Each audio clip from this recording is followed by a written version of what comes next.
talking books today. These are the books that I have read between January and present day. I've just been listing them and I'm going to run through them fairly quickly, otherwise it would take forever. I'm not going to tell you everything about the book. I'm not really doing book reviews so much. I just want to let you know what I've read and what I recommend, and those that were like, whatever. So that's all it's all about, and I am getting ready to start right now. By the way, I'm outside, so there will be noises. I apologize. First off, the very first book of January that I read was called Of Mess and Moxie. I have notes because I can't remember otherwise the list of them. Of Mess and Moxie, Wrangling Delight Out of This Wild and Glorious Life by Jen Hatmaker. And I just really enjoyed this book. It was very different, which is what I really like. I like a book that doesn't feel like it's something I've read 1,500 times before. And I have the blurb here. There's no way I could describe it any better than this. So basically the idea of the book is this woman just talks about how she's getting through her life, all the foibles, all the strangeness. It is kind of laugh out loud at times. It says here, whether it's the time she drove to the wrong city for a 4th grade field trip, why are we in San Antonio? Or the way she learned to forgive. Just things like that. It offers a reminder to those of us who sometimes hide in the car eating crackers that we do have the moxie to get back up and get back out. So basically how to live a life undaunted even though life is crazy and sometimes we do hide in the car and eat crackers. So anyway, I thought it was interesting. It was a fun read. It was enjoyable. I really enjoyed it. I recommend that one. Some of these books I have in person with me. Others I either purchased for my Kindle or my daughter got them from the library that she works at, so I don't have them in my physical presence. In that case, I will put a picture up. Otherwise, I'll show you the book. Next one is Parisian Charm School by Jamie Cat Callan. And I have this one here with me. I did purchase this one. Number one, Callan is my daughter's name. I love that name, so I thought that was really interesting. You never come across that name very much ever. But it was a cute. It's one of those books where, you know, it gives you the idea of how to live the Parisian way, how the women behave, how they moderate their voice to be more intriguing, how they wear their clothes, flirting with shy people, the art of the French flirt, change your mood and even your future by changing your color, you know, just choose your own signature scent, the secret garden party, dancing, your body can help you be yourself more than you already are, just different lessons in how to comport yourself and so forth in a Parisian way. And it was interesting. I enjoyed it. No, I'm not going to, you know, walk around and be Parisian from here on in, but I found it to be an elegant, nice look at life and I enjoyed it very much. So yeah, Parisian Charm School. Now I have to throw in a great mystery type, intriguing type book every once in a while, but I'm generally not a mystery reader per se. Not that these are mysteries, or more, I don't know, adventures, whatever, but it's John Grisham. Everyone knows John Grisham, and I loved his book, Camino Island. I read it before the first of the year. Highly recommend that one. But this one was more of his normal. Camino Island was a little different. It was a little outside his normal wheelhouse, but this one was more in his general, you know, theme of lawyers and so forth. And it was really good. It was called The Rooster Bar, and I did really enjoy it.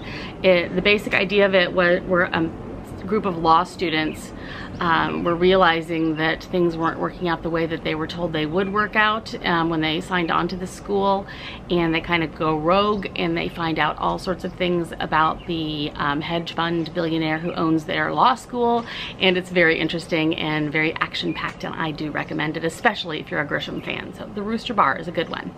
Okay, the next one is called The Island Escape, and it's by Carrie Fisher. This is one of those good summer book reads.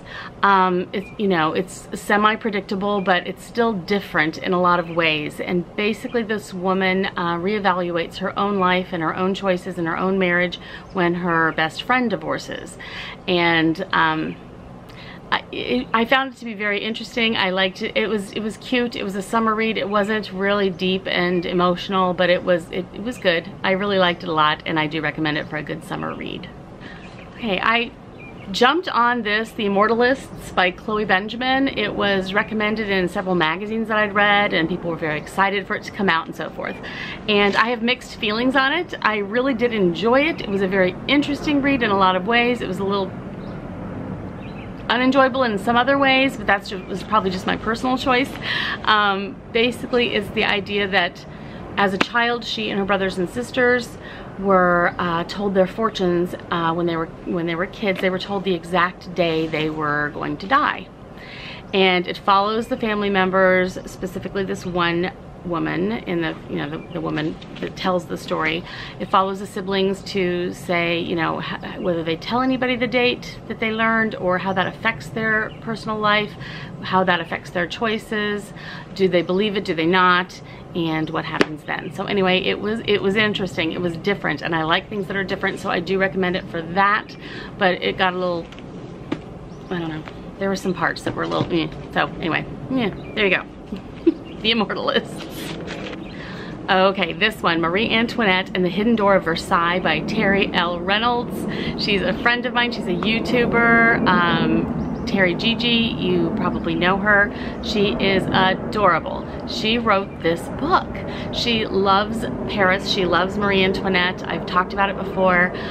This book was very interesting to me. It was one of those things where I just read really quickly. It just kind of, it flows well, and she does this thing, and it's like magic, where you really want to know what happens at the end of each chapter. You want to start the next one. It's not an easy end. Do you know what I mean? To say, oh, I'll put this down, I'll read the next chapter tomorrow. No, you need to jump again, you know, right away and read into the next chapter.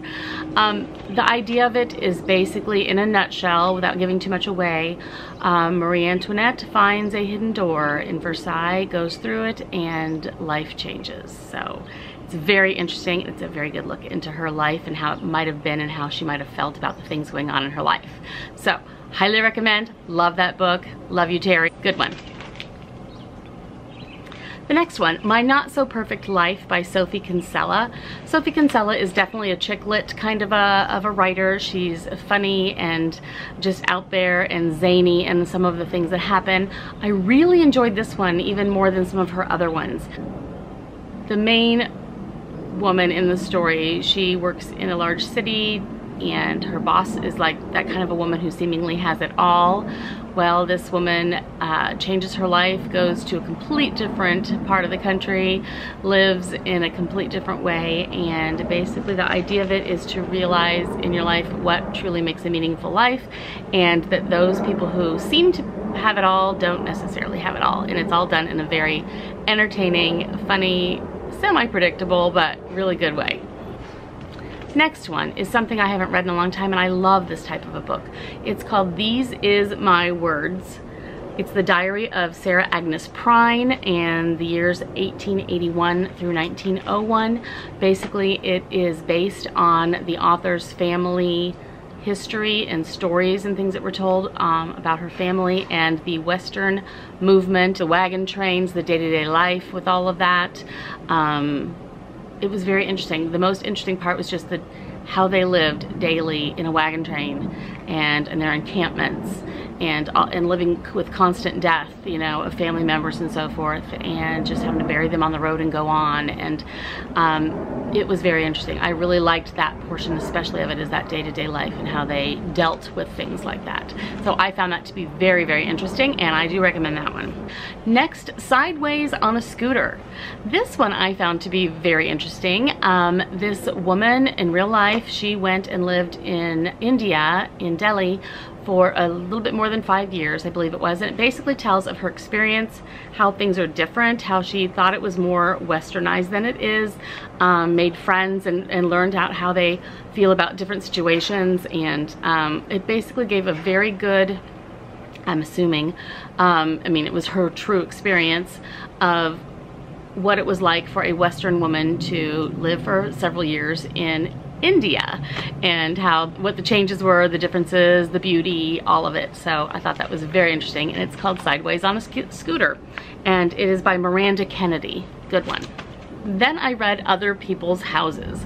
This one was a very good, quick read. I didn't want to put it down. Basically just a nice little neighborhood of a lot of families with young children, and the mom who does the carpooling for the neighborhood and picks up all the kids ends up seeing something about a neighbor that she should not have seen.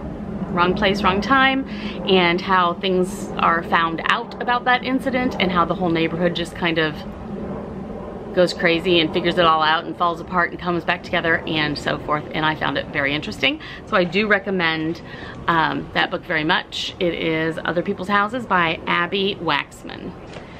This one I liked so much. I don't even know where I found it or when I got it or what brought me to it, but it's called The Bookshop on the Corner. If any of you have read this, or if you do decide to read this, please tell me why it was named this, because I honestly can't figure it out, neither can my sister. She really enjoyed this book too.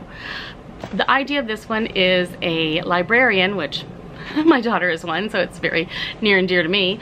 A librarian in a larger city changes jobs and decides to head off into a world completely different in a town far, far away, with a small town, you know, homey place, and she decides to open a mobile bookshop. And her forte in life is to be able to choose a book for a person that is exactly what they're looking for at that time in their lives, and it changes their lives. And so basically she goes around changing lives through storytelling and offering the perfect book for what it is they're looking for, and how she changes her life in the process when she moves away to this other place. And it's just really interesting. I liked it a lot. So I highly recommend this one, The Bookshop on the Corner, Jenny Colgan. When Breath Becomes Air by Paul Kalanithi. I'm guessing this is, it is a finalist for a Pulitzer Prize. This man, neurosurgeon, very talented, absolutely astounding neurosurgeon, true story. He is, after working on many, many patients and dealing with the hospital situations and so forth, he is diagnosed with stage 4 cancer. And this book is pretty fascinating. He writes it while he is going through his cancer, while he finds out, you know, he finds out he's got it. He starts writing the book, and he has passed away since. And it's a very intriguing book on a look from the viewpoint of a neurosurgeon, a doctor, someone who works with dying patients all the time and trying to keep them alive, to now he's the patient and he's dealing with it, and it's just kind of profound, and it's very interesting. I really do like it, so I do feel like this is one that you should check out if that interests you. And recently I just finished this one. It's by Frances Mays, who wrote Under the Tuscan Sun. This is Women in Sunlight, and I find this to be very different than Under the Tuscan Sun, which I love that book. I absolutely love that book. I love Italy in general, and I'm so excited. We're already planning our trip for next May. Cannot wait. But this book, it takes you there. It reminded me so much. I mean, I got so many memories of just being in Italy the last time we visited, and it was wonderful. It's a really good experience just even to read it, even if you've never been there. It really tells you a lot about things that Italian. But the idea behind the story is that she's an author who lives in Italy, and the house down the hill from her is rented by 4 American women who are all at the same stage of life. Do they go to like a retirement community? What do they do? You know, it's kind of that type of time of life. Older women of a certain age but not ready to give up on life rent the house down the hill from her, and their experiences and how they basically change their lives. So it's, I think, a very good read. It's different than Under the Tuscan Sun, but gives a general same feel, written a little differently, but I did very much enjoy this. And then I just finished this last night. Yes, I recommend it. It was interesting. There's a twist. The Perfect Mother by Amy Malloy. Very, very good. Mothers group, a new mothers group in New York City. Young mothers, they just kind of band together. They're the May mothers is what they call them. They all gave birth in May. And it's just kind of a mothers group that they formed. They meet in the park. Well, one of the children, one of the babies, newborns basically, goes missing, and how all the mothers deal with it, how they are stressing out, their thoughts on it, what they're digging up, the information they're digging up to try to figure out who possibly could have taken the baby, and so forth. And there is an unexpected twist, and it's a very good one. So I do recommend The Perfect Mother by Amy Malloy. And as far as I know, I think those are the only books I've read this year so far. I might have read a few more because I didn't check my Kindle, but I'm pretty sure those are the ones I listed anyway that I've read. Anyway, those are the ones I've been loving, I enjoyed very much, or not, depending on what I said. And you might want to check those out. Those are good ones. If there's one that you specifically are excited about and you want to let me know, please do. That would be great. And I do have a stack a special stack and some that are ordered that I did some pre-orders that I plan to read this summer, and I will do a different video on those. So yeah, I will talk to you soon about that. Thanks so much for joining me. Have a fabulous day, and I will talk to you soon. Bye.